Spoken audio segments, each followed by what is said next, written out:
How's it going? My name is Luke. I spent the last 5.5 months from June till the start of November traveling through America. I had a job in Pennsylvania, and then through Greece, Amsterdam, London, Berlin, then over to Scandinavia and Norway for a little bit. And now I'm back home, so I thought I would make a list of how an idiot like me survived, the do's and the don'ts of some of the stuff I learnt. I'm going to make it more interesting than most videos, stuff that you wouldn't have thought of, some cool apps that help me get wherever the hell you want to go, stuff that make the experience so much better.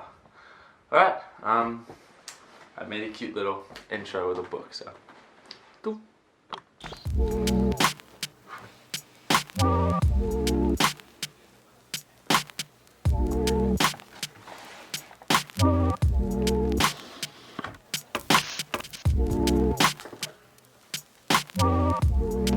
So this is my little book that I would write in. I like to pretend I'm edgy, that I wrote a diary in every day, but I didn't write that much. The do's and don'ts of travel by myself. Okay, number one, stay in a hostel. Hostels are the best place ever to meet people. You're just saying hi to everyone you see that's new, people that are in your room, because most of the time you are going to be sharing a room with 4 people plus. But yeah, it's cheap as hell. It is easily the cheapest, when it's one of you at least.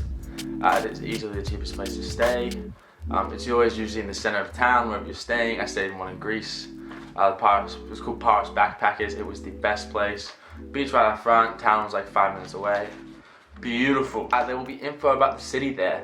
Usually at the front desk they'll have a bunch of pamphlets, posters for stuff you can do. We actually booked this cruise with the whole hostel.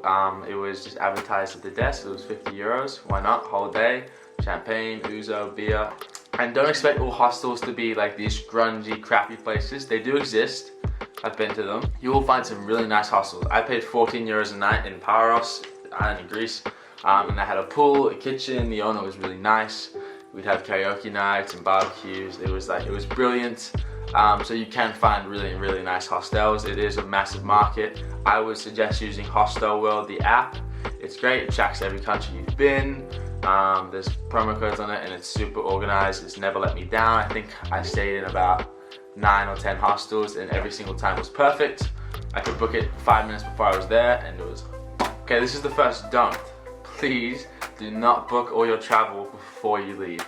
You want to book the flight to whatever country you're going to or city or whatever and the accommodation there.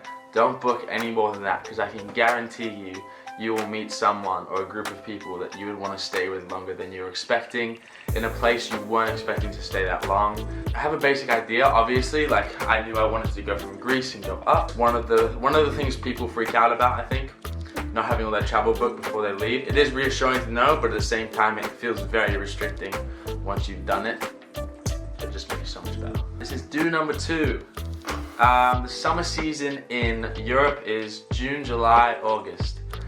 If you're planning to go to a country that is better around the summer, like Greece or Croatia or I don't know, Turkey or Spain or Portugal, stuff like that, June, July, August is the best time to go. I would say if you're going for a month, take the whole month of July. I was in Greece from the middle of August to like the middle of September, and by the time I left it was pretty much dead. Don't go into September really if you want to have a good time. I mean, you'll have a good time, but if you want to go crazy and like you want to have the full experience, definitely go July. Don't number 2. Don't eat out all the time. It's perfectly fine every once in a while to get something. Usually it's cheap kind of, but it will. Like what I was doing at the start, I was buying 3 kebabs a day. It racks up like a lot of money just for a kebab. So the best thing to do, most hostels you stay at, I don't think I went to a single one that didn't have a kitchen. You can just cook whatever you want there. Great examples are pasta. Pesto pasta is easy as to make and it's tasty. Just don't eat it every day. I can say from experience, it does get very old very quick. You can make your own pizzas. Usually you can buy those from markets and stuff like that and then just chuck cheese, tomato, pepperoni. Toasties.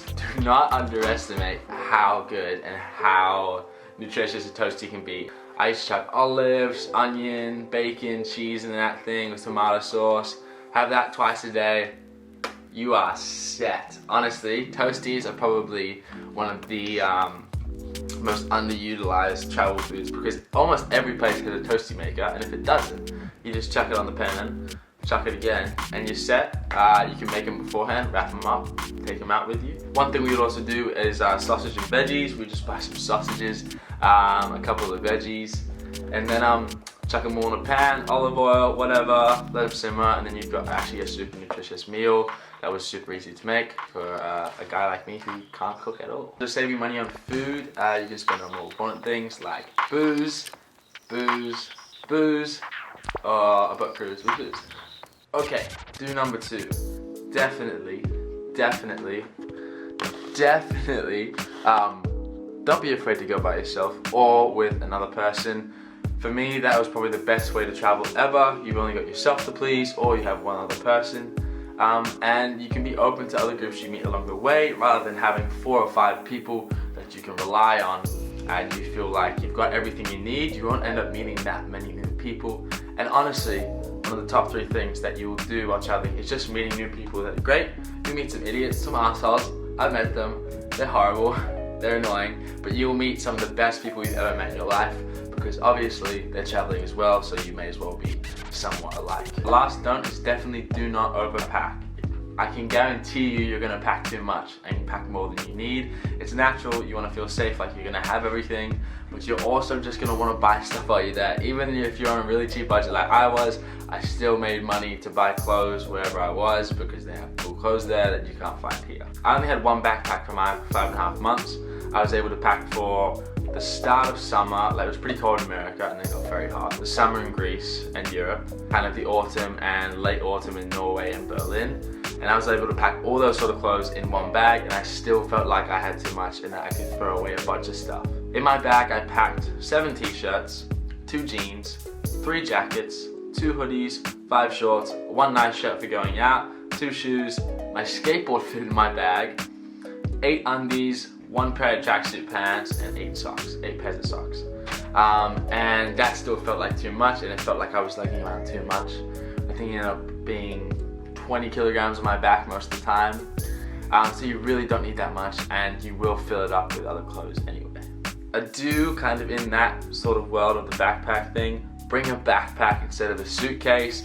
It is so much more convenient for when you're catching buses, catching on trains, running to the bus that you thought was a different time, because in Europe they use 24-hour time and it's so irritating. A backpack is 100% the way to go. It's really not that hard to carry. 20 kilos, most of it goes on your waist if you buy a nice backpack, and you're going to be totally fine with that. A lot of places like Greece and Spain, where it's a lot of steps, very mountainous, and there's not really a lot of taxis and public transport depending where you go. I remember carrying my friend's suitcase. It was a huge pink suitcase, ridiculous, up about 100 meters of steps because one of the wheels had broke and there was no other way to get it up. If that was a backpack, you just chuck on your backpack and they don't break. I abused mine, threw it on the conveyor belt. The guys in the airport, they throw it wherever they want. And yeah, it's been a-okay, no rips, no tears or anything like that. I got mine from Kathmandu. I'm actually gonna show it. Oh fuck. This is the backpack I had. I'm not sure how many liters it is, but yeah, it's got all these cool supports. This goes around your waist, puts all the weight on your waist so you don't feel anything on your shoulders. And yeah, it opens up like that. It's actually huge. But yeah, definitely use a backpack instead of a suitcase. It's about apps. There are so many amazing apps you can use, from getting to places, find out where you are, booking accommodation. But this one, I didn't even know about it till I was halfway through my travels. It would have been so helpful. It's called Rome to Rio. This is what it looks like. It can tell you how to get from any place, it can book those transports for you, and it can tell you how much they are. I ended up going from Amsterdam to London because I had booked so late. It was about $200 for a ticket for a flight, an hour flight. And through this app, I got 3 buses. They got me from Amsterdam to my friend's house in Coventry. It's just incredible the way it goes. It shows you the route, it tracks your route, and yeah, it sends you to all the websites where you need to book what bus, what train, what plane. Okay, so another big do is buy a bum bag, a fanny pack, whatever you call it. We call it fanny packs. But yeah, it's so handy. This one has a plane on it. I drew it myself, believe it or not. I wrote where the places I'd been, a couple waves. I actually bought this one in Greece for about 10 bucks. It's still together, it works perfectly. Yeah, that thing will hold your life together. Your passport, phone, wallet, keys, your key pass, money, everything you could possibly need to hold. This thing will be able to carry, and it's so convenient. You'll never lose it, and especially when you're swimming a lot. You don't want to keep it in your wet pockets. You can just keep it on you, take it off, put it on the beach. Yeah, that thing saved my life, and they're cheap as hell. So the final do on this list, which I've lost count of which one this is, daily budget. It is so important. It's so important, really. You really have to know how much you're spending. The way I went about daily budgeting, the way I did my daily budget, whenever I got to a new country or a new city, I would take away the amount that it would cost me to stay there, my accommodation, take that away, that's irrelevant, you pay for that all in one go, and then I would see how much it would cost me to buy food, to buy drinks, and just to live apart from the accommodation for that day, and I would try to stick within that. In America it was about $25 a day, but I was busking, playing guitar on the streets, so that helped a lot. In Greece it was about 20 euros, 25 euros a day. It is so important because you can actually keep track of how much you're spending, and it's great if one day, say you stay in from a lot of the day, you spend 10 euros instead of your allocated 25. The next day you can spend 35, 40 euros if you like, and do something crazy and wild and splurge on something more than a kebab. It is incredibly important. There's a bunch of apps you can use. I never used any of them. I was too lazy, because you have to put in every time you spend something. I'm not going to do that. But yeah, a daily budget is massive, and one simple trick to that is getting out cash, and maybe every day I would just give myself a 20. That's all I had in my wallet. That's all I could actually spend. I would just leave my card or just try not to use it.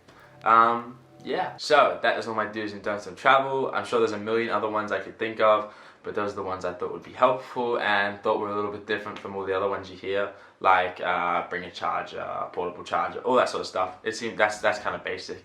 So yeah, I hope you like this video. Like, subscribe, comment, all that stuff. You can watch my video from a month in Greece. It has all the prices for the place I stayed. And yeah, I hope you guys have a great day. I'm gonna go play probably Minecraft now. That sounds about right. See ya.